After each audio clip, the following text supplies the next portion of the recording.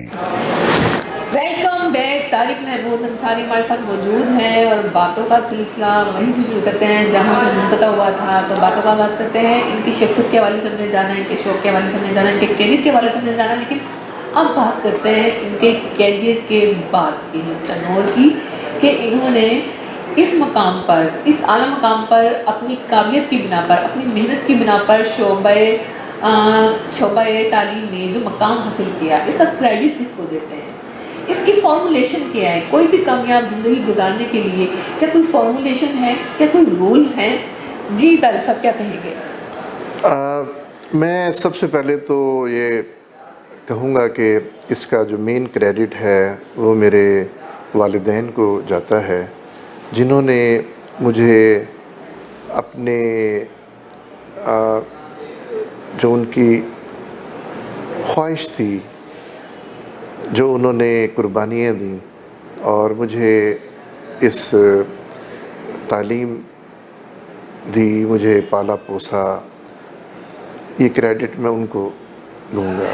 پھر میرے جو بزرگ ہیں میری فیملی کے، میرے نانا نانی، دادا دادی، ماموں، چچا، پھوپھی، خالہ، تو یہ ان کو بھی کریڈٹ جاتا ہے۔ چونکہ میں بڑا بیٹا تھا تو سب کی بڑی خواہش تھی کہ بھئی انہوں نے مجھے بڑے ناز و نم سے پالا پوسا، گائیڈ کیا۔ اساتذہ کرام، ناز و نم کے باوجود طبیعت میں ضد نہیں ہے، غصہ نہیں ہے، ہاں جی، حرانی نہیں ہے۔ جی، تو پھر میرے جو اساتذہ کرام ہیں، میں اس لحاظ سے بھی لکی ہوں کہ مجھے بہترین اساتذہ ملے، اسکول میں، کالج میں، یونیورسٹی میں، ایون پری ڈاک میں، ڈاکٹریٹ میں، تو میں اس لحاظ سے بڑا لکی ہوں۔ اور جو چند بہت ہی قابل اساتذہ جو میرے ساتھ میری لائف میں آئے، ان میں میرے اسکول میں تھے چودھری منظور صاحب تھے، ہمارے ہیڈ ماسٹر چودھری عبدالرحمن، بہت ہی اعلیٰ نام ان کا، اسی طرح دیگر اساتذہ بھی، اعجاز صاحب تھے۔ جب ہم کالج سائٹ پہ آئے گورنمنٹ کالج ملتان میں، تو لکیلی مجھے بہترین جو پی ایچ ڈی اساتذہ ہیں انہوں نے پڑھایا۔ ڈاکٹر نصیر صاحب تھے ہمارے کیمسٹری کے ٹیچر۔ اسی طرح جب ہم زولوجی، باٹنی، کیمسٹری میں گئے تو ڈاکٹر الا حمد الملک صاحب سائنس کالج میں، اور عثمان صاحب۔ اسی طرح جب میں اسی طرح اے افتخار صاحب تھے، اللہ ان کو غریق رحمت کرے۔ ڈاکٹر ارشاد ہمارے، اور ایک انگلش میں مظفر محمود خان صاحب، بڑے ہی اعلیٰ ٹیچر۔ جب میں یونیورسٹی میں نے ایڈمیشن لیا تو پروفیسر ڈاکٹر اعجاز ملک، پروفیسر ڈاکٹر اسحاق اختر صاحب، ڈاکٹر شاہدہ نیازی صاحبہ، ڈاکٹر سمیہ حفیظ، اور ان جیسے بڑے قابل اساتذہ نے ہمیں کیمسٹری کی ایجوکیشن دی۔ نہ صرف کیمسٹری کی ایجوکیشن دی بلکہ ہمارے اخلاق، ہماری عادات، وہ اس پہ بھی انہوں نے بہت گائیڈ کیا۔ تو یہ میں سمجھتا ہوں کہ یہ ایک خوش قسمتی ہے کسی بھی بچے کی کہ اگر اس کو اتنے بہترین پیار کرنے والے والدین نصیب ہوں، بہترین اساتذہ نصیب ہوں، اور وہ پھر اس کی کامیابیوں کی وہ سیڑھیاں بن جاتی ہیں۔ سر ماشاءاللہ سے جس طرح سے آپ اتنے ویل ایجوکیٹڈ ہیں اور شعبہ تعلیم میں اتنا اعلیٰ مقام آپ نے حاصل کیا ہے، تو خاندانی بیک گراؤنڈ کے بارے میں ہمیں تھوڑا سا بتائیے گا کہ آپ کے بہن بھائی، آپ کی جو فیملی ہے، بچے ہیں، کیا ان میں سے بھی کوئی اس طرح سے آگے نکلا، ان کا جی فیوچر کیریئر آپ کی طرح؟ یہ بڑا دلچسپ آپ نے پہلو پوچھا ہے۔ جو شمع میرے والد صاحب نے جلائی تھی، ہم نے اس کو کنٹینیو کیا، اور آپ حیران ہوں گے کہ اگر میں صرف وہی اپنے فادر کی فیملی، اپنی اور انہی کو ہی اگر ہم لے لیں تو یہ ہم تقریباً کوئی 25 کے قریب لوگ بنتے ہیں۔ اور آپ حیران ہوں گے کہ ان 25 جو فیملی ممبرز ہیں ان میں P H D, M Phil, M A, M S C, M B B S, engineers, اسی طرح کمپیوٹر سائنس ایکسپرٹس، گریجویٹس، یہ سارے موجود ہیں. تو مجھے بڑی خوشی ہوتی ہے کہ ہماری فیملی میں تعلیم جو ہے اللہ پاک نے اس کو 4 چاند لگا دیے. اس کے ساتھ ہی ساتھ اپنے پروفیشن میں جہاں میں نے ورک کیا تو میں نے کوئی لگ بھگ میں کہہ سکتا ہوں کہ 3000 جو کیمسٹری کے گریجویٹس ہیں ان کو پروڈیوس کیا، 11 پی ایچ ڈیز پروڈیوس کیے، 86 ایم فلس پروڈیوس کیے، 107 جو ہے وہ ایم ایس سی تھیسس میں نے سپروائز کیے. اس کے علاوہ جب سے میں مختلف ایڈمنسٹریٹو پوزیشنز میں ہوں تو یہ جو اثر ہے، یہ جو دائرہ ہے، یہ بہت وسیع ہو گیا. بہاؤالدین زکریا یونیورسٹی سے حمید رشید میں نے کچھ ورک کیا، پھر میں نے بودلہ ایجوکیشنل کمپلیکس میں ورک کیا، اور آج کل میں National college of business administration and economics Multan sub campus میں پرو ریکٹر ہوں. تو یہ تعلیم کا سلسلہ جو ہے یہ جاری ہے. سر جس طرح میں نے اپنے انٹرو میں بتایا کہ آپ وائس چانسلر، سابق وائس چانسلر بہاؤالدین زکریا یونیورسٹی بھی رہے ہیں، آپ نے 35 سال زکریا یونیورسٹی کو دیے. کیا سمجھتے ہیں اپنا استاد ہونے کا مقصد آپ نے پا لیا؟ کتنے کامیاب ہیں؟ یقیناً میں سمجھتا ہوں کہ میری جو 35 ایئرس کی سروس تھی بہاؤالدین زکریا یونیورسٹی میں وہ بہت بہترین تھی. یہ میرا فرسٹ چوائس جاب تھی جو مجھے اللہ نے دی، یونیورسٹی ٹیچنگ اور ریسرچ ایڈمنسٹریشن جو ہے. اور میں نے جو بیسٹ آف مائی کیپیبلٹیز میں کر سکتا تھا وہ میں نے خدمات سر انجام دیں. میں نے کوشش کی کہ ایک بہت ہی اچھے استاد کے طور پہ میں کام کروں، ایک بہترین ریسرچر کے طور پہ کام کروں. دیٹ از وائی میں نے اتنے سارے یہ جو پی ایچ ڈی، ایم فلز اور میری کوئی تقریباً 161 پبلیکیشنز ہیں جو ملتان کی انوائرمنٹ میں ان فیسلٹیز میں رہتے ہوئے اگر آپ اچیو کرتے ہیں تو یہ میرے نزدیک ایک ایکسٹرا آرڈینری ایک اچیومنٹ ہے. آپ ایک بہترین استاد بھی ہیں، آپ نے ٹیچنگ کے شعبے میں بھی بے مثال خدمات سر انجام دی، آپ ایک تحقیقی سائنسدان بھی ہیں اور آپ ایک بہت اچھے منتظم بھی ہیں. لیکن ان تینوں میں سے اگر آپ کو احتساب کرنے کو کہا جائے کیا بے مثال استاد ہیں، سائنسدان اچھے ہیں یا منتظم اچھے ہیں، تو کسوٹی کیا ہوگی؟ میں نے کوشش کی کہ میں تینوں ایریاز میں ایکسل کروں، لیکن میں یہ سمجھتا ہوں کہ بطور ٹیچر جو ہے نا وہ ایک بڑا ایز اے پروفیسر جو ہے آپ زیادہ گریسفل ہیں، کیونکہ آپ کا تعلق پڑھنے لکھنے سے اور ریسرچ سے رہتا ہے. تو میں سمجھتا ہوں کہ پروفیسر ہونا ایک بہت بڑا اعزاز ہے. سر اس کے ساتھ ہی آپ نے تجرباتی کیمیا میں بھی پی ایچ ڈی کی ڈگری حاصل کی. ایز اے ڈاکٹر آپ نے اپنے آپ کو کیسا پایا؟ اچھا، ہم چونکہ پی ایچ ڈی ڈاکٹر ہیں، ہمارا جو فیلڈ ہے وہ انوائرمنٹل انالیٹیکل کیمسٹری ہے، تو میں یہ سمجھتا ہوں کہ ایک آنر ہے جب آپ ڈاکٹریٹ کرتے ہیں، آپ اس اسپیسیفک فیلڈ میں جو ہے وہ ایکسل کرتے ہیں، آپ ریسرچ کرتے ہیں، آپ نئی جو کچھ تحقیقات ہیں کچھ وہ کرتے ہیں جس سے بنی نوع انسان کو فائدہ ہوتا ہے. تو آئی تھنک یہ اس لحاظ سے بھی بہت شاندار ہے کہ بھئی ہماری جو ریسرچ ہے اس سے مین کائنڈ کو فائدہ ہو. خاص طور پہ جو میرا فیلڈ رہا انوائرمنٹ یا انوائرمنٹل پولوشن وغیرہ میں، ہم نے بہت اچھے میتھڈس جو ہیں وہ بنائے اور جو کہ یوز ہو رہے ہیں اس وقت بھی. اچھا سر، ایک ٹیچر ہونے کے ناطے آپ نئی جو ہماری نوجوان نسل ہے، جو ہماری قیادت ہے، جو ہماری یوتھ ہے، اس بگڑے ہوئے معاشی بحران کی جو ٹائمنگ ہے، جو سیاسی عدم استحکام ہے، اس دور میں آپ کیا میسج دینا چاہیں گے کہ ہماری جو نسل ہے وہ راہ راست پر چلنے کے لیے جو قوت فیصلہ ہے، جو ان کی راہ راست پر چلنے کا مطلب فیصلہ ہے، ان کی ایبیلٹی ہے، اس کو اجاگر کیا جا سکے؟ دیکھیں، میرا ایک سب سے جو امپورٹنٹ جو میسیج ہے وہ یہ ہے کہ علم حاصل کیا جائے،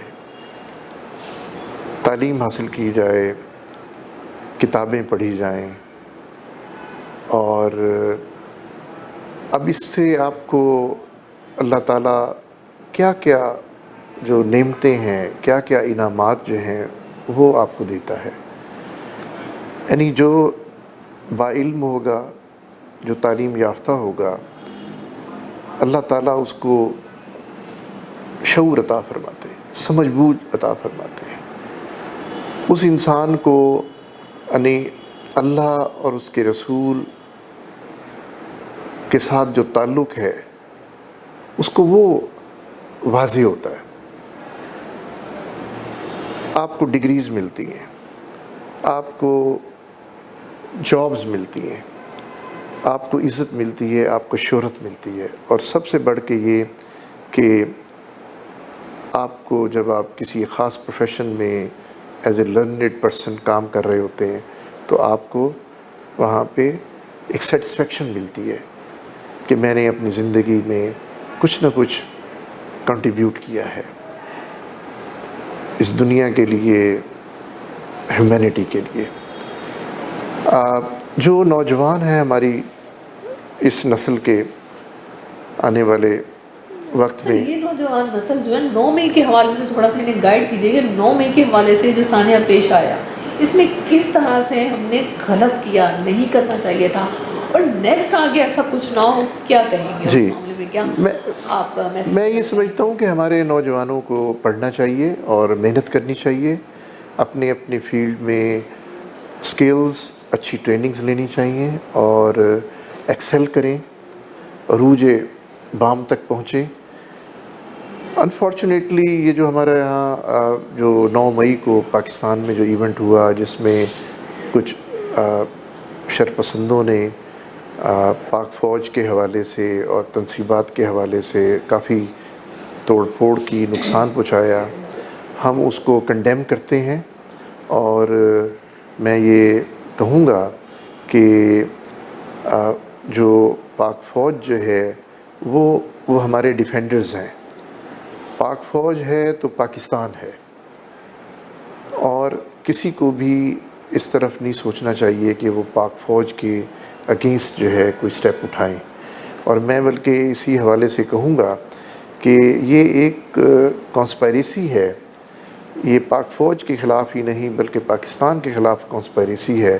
اس پہ ایک جوڈیشل انکوائری جو ہے وہ ہولڈ کی جائے، جو اس کے تمام پہلوؤں پہ غور کرے کہ اس کے بیک گراؤنڈ میں کون لوگ تھے، اس میں جو انٹرنیشنل ایجنسیز کون سی انوالو تھیں، اس میں جو نیشنل لیول پہ انٹرنل لوگ کون انوالو تھے، اور ان کو پھر پنش کیا جائے، ان کو سزا دی جائے. بہت شکریہ سر، آپ نے اپنا قیمتی ٹائم نکالا، ہمیں بہت سی انفارمیٹیو باتیں بتائیں، اپنی زندگی کے بارے میں بتایا جو ہمارے لیے آگے چل کر مشکل راہ ثابت ہو سکتا ہے. تو بہت بہت شکریہ آپ کا، تھینک یو، آپ تشریف لائے. ہمارے ساتھ موجود تھے طارق محمود انصاری، اور ہم نے ان سے باتیں کی، ان کی زندگی کے بارے میں جانا، ان کے کیریئر کے بارے میں جانا، ان کی ایفرٹس کے بارے میں جانا، انہوں نے سیکریفائسز کیے اس اعلیٰ مقام تک پہنچنے کے لیے، اس کے بارے میں جانا. انہوں نے بتایا کس طرح انہوں نے مینجمنٹ میں اقدامات کیے، کس طرح سے انہوں نے ایک سائنسدان کی حیثیت سے کام کرنے سے انہوں نے بہت سی خدمات انجام دی ہیں. تو دیکھتے رہیے گا وینس نیوز. ملتے ہیں نیکسٹ پروگرام میں کسی نئی شخصیت کے ساتھ. تو اپنی میزبان زرناز دل کو اجازت دیجیے. اللہ حافظ. پاکستان زندہ باد، پاک فوج زندہ.